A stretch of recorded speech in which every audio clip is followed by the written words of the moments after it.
Salve, salve, alunos! Chegamos aí para a nossa última aula, que já vai entrando dentro da revisão geral. Eu falava para vocês, aluno, preste atenção, abra o caderno, faça as anotações, que logo, logo vocês estarão fazendo a prova. E hoje nós já temos a prova.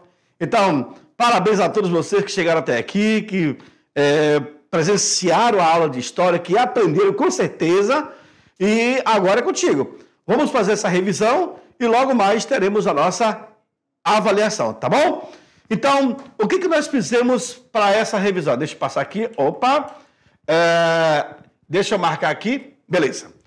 Olha só, na nossa aula de revisão, de número 53.1, nós acabamos escolhendo a aula 45.1, a 49, a 50 e a 51, tá bom?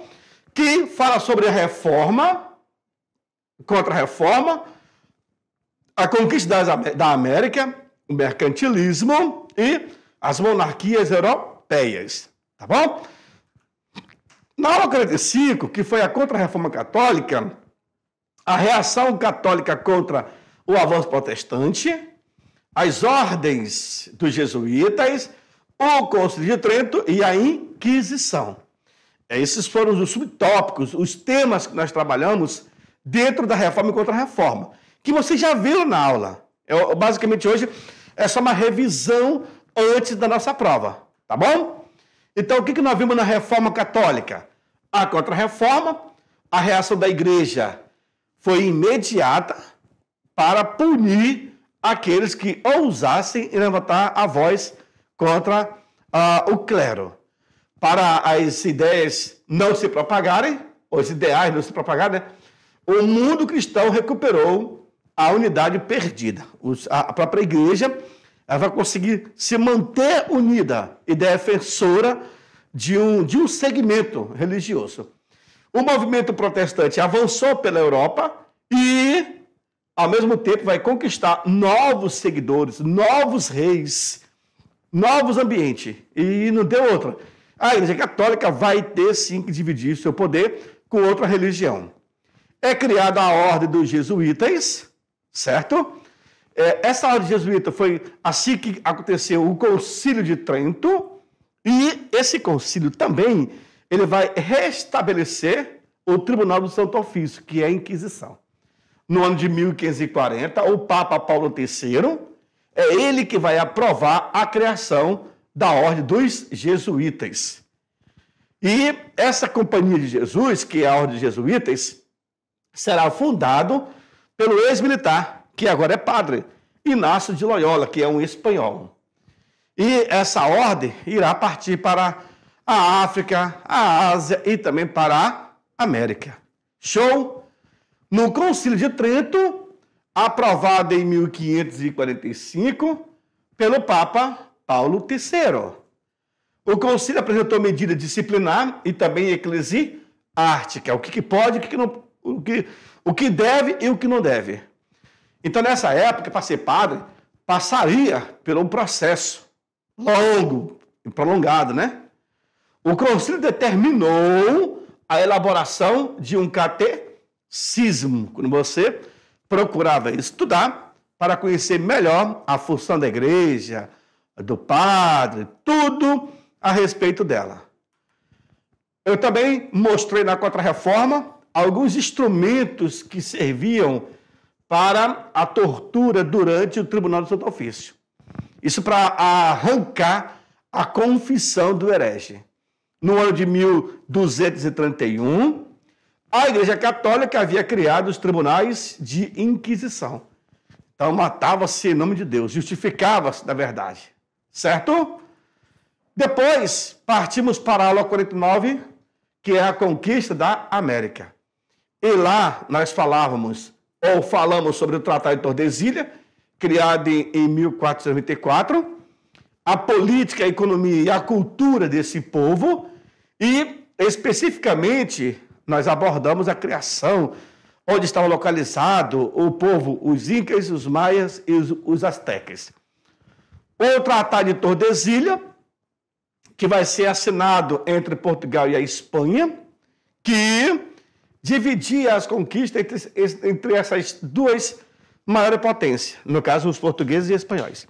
Lembrando que no século XV para o século XVI, as maiores potências da Europa eram Portugal e Espanha, tá certo? Depois que vai ter o surgimento dos ingleses e assim por diante, tá? E outras nações. O tratado definia como linha de demarcação o meridiano 370 léguas, a oeste da ilha de Santo Antão, no arquipélago de Cabo Verde.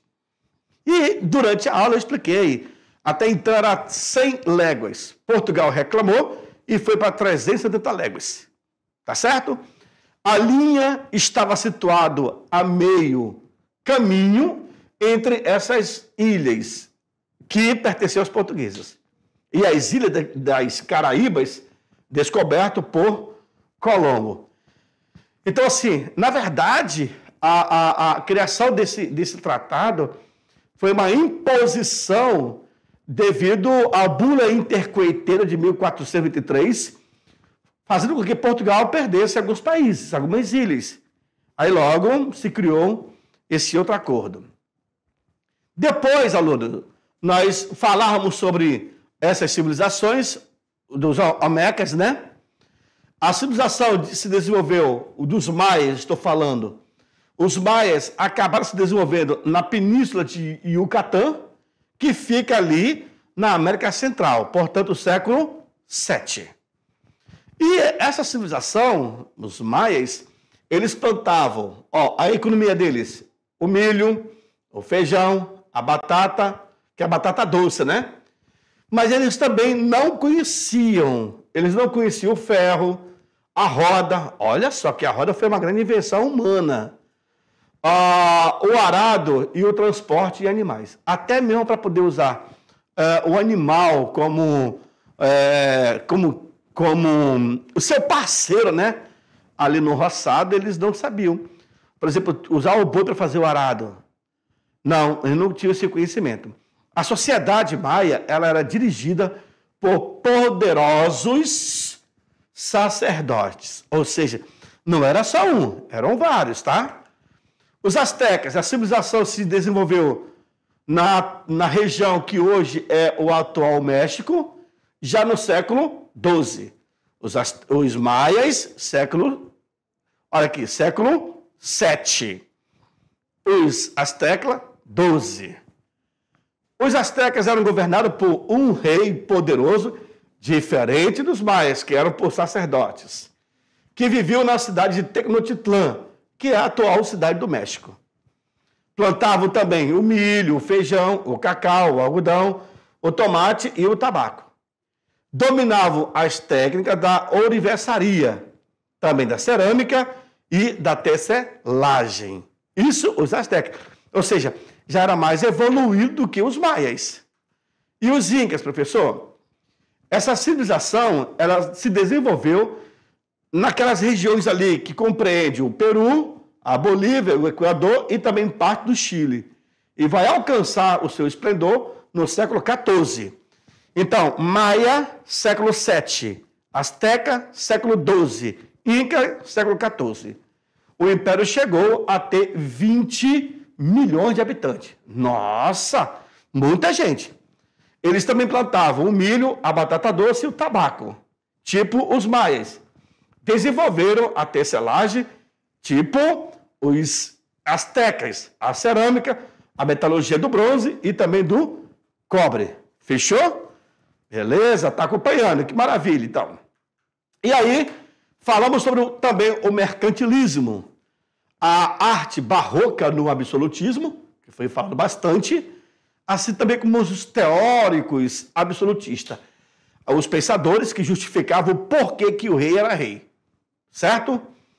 No mercantilismo, o que foi abortado, na verdade? O mercantilismo, a essência dele ele foi um sistema econômico atribuído aí ao reis absolutista, predominando a ideia de acúmulo de riquezas para o desenvolvimento no país. Viu? O mercantilismo ele foi um mercado, o mercantilismo foi marcado pela interferência do Estado na economia. Eita, tu já viu aí? O Estado, ele vai interferir na economia. Esse sistema taxava os produtos estrangeiros nas alfândegas, acumulava metais preciosos, realizava os pactos coloniais e estimulavam a industrialização dos países. Na verdade, o carro-chefe para o mercantilismo vai ser isso, esse estímulo à industrialização dessas nações. Eles deveriam já entrar no processo de fabricação desses produtos através da matéria-prima, se fabricava e se vendia. Nisso, o mercado começava a consumir e o dinheiro começava a circular. Então, esse processo começa ainda no século XVI e se estende até os dias atuais. Também foi falado sobre a arte barroca durante o absolutismo, o período que vai do fim do século XVI e até a metade do século XVII. O barroco, então, por 100 anos, por um século, vai se destacar como uma arte promissora. A arte barroca, ela expressava a perturbação religiosa, a perturbação social e assim como a econômica. Olha que conceito bacana que vocês aprenderam. A arte barroca expressava as perturbações religiosas. Pode verificar, aluno, uma obra barroca, ela é bem grotesca, ela é bem... ela não é caprichada. Quando você faz, por exemplo, uma pintura de cubismo, você vê o capricho nas linhas, né? Já na arte barroca não tem isso. Mas também é uma obra muito, muito cara, pelo tempo que se viveu, século XVI ao século XVII. Quanto mais antigo, mais cara ela se torna. A arte barroca ela não se desenvolveu apenas nas cortes nobres. Atingiu também ao público mais amplo. Então, as pessoas passaram também a adquirir essa obra de arte, que é a arte barroca. E hoje, para você ter uma obra dessa, ela vale muito, muito, muito dinheiro. Seja uma pintura barroca, seja uma escultura barroca, ela tem a sua fundamentação histórica. E isso é o que pesa, certo? Absolutismo teórico. Quem são eles, os teóricos, né, do absolutismo? São pessoas que defendem a razão pelo qual o rei é rei. O principal teórico foi Nicolau Maquiavel, escreveu um livro chamado O Príncipe. Eu tenho o Jean Bodin, eu tenho o Jacques Bossuet e Thomas Hobbes. Olha, se não me engano, foi Jacques Bossuet que escreveu um livro chamado Leviatã, que também é a figura do rei. O político bem-sucedido sabe o que fazer ou o que dizer em cada situação, dentro de uma perspectiva do entendimento o porquê o rei é rei. Por que o rei é o rei absoluto? Se justificava através desses pensadores que, inclusive, eram respeitados. Os teóricos defendiam o absolutismo por meio de argumento, que iam desde o poder dos monarcas, era dado por Deus, até os fins justificam os meios. De Nicolau Maquiavel.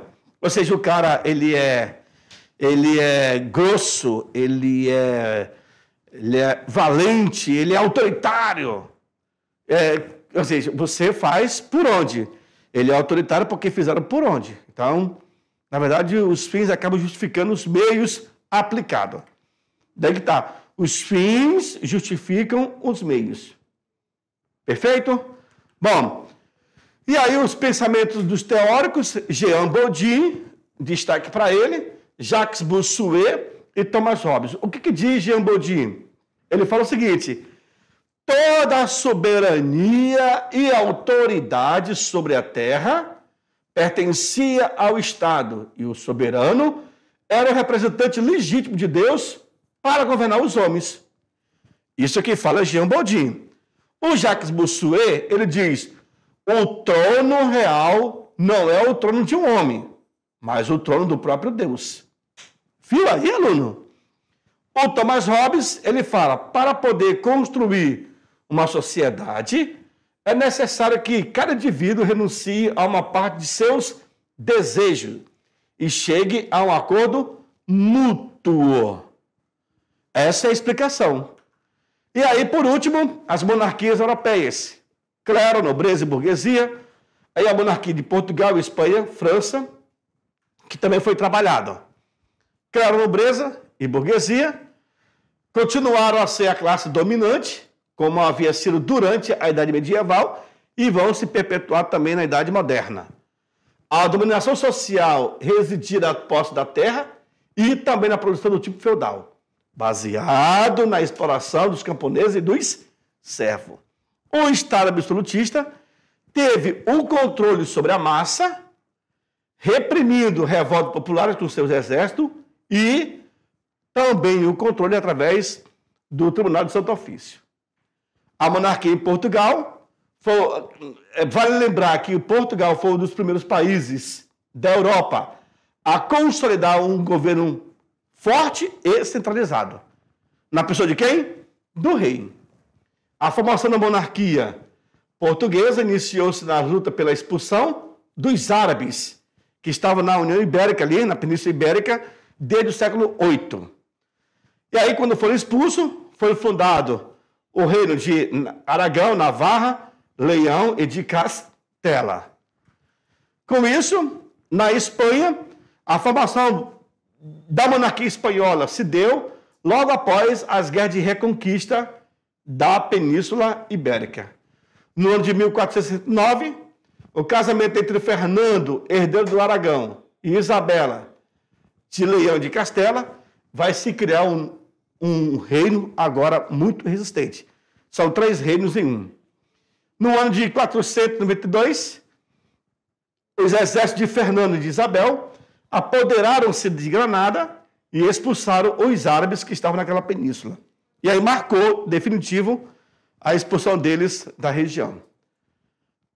Aí depois tivemos a formação da monarquia francesa, que aconteceu no século XII, durante a dinastia dos Capetige. O processo de centralização política francês foi iniciado durante o reinado de Felipe II.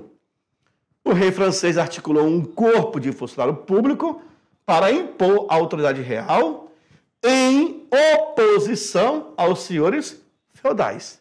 Começou a briga aí, certo?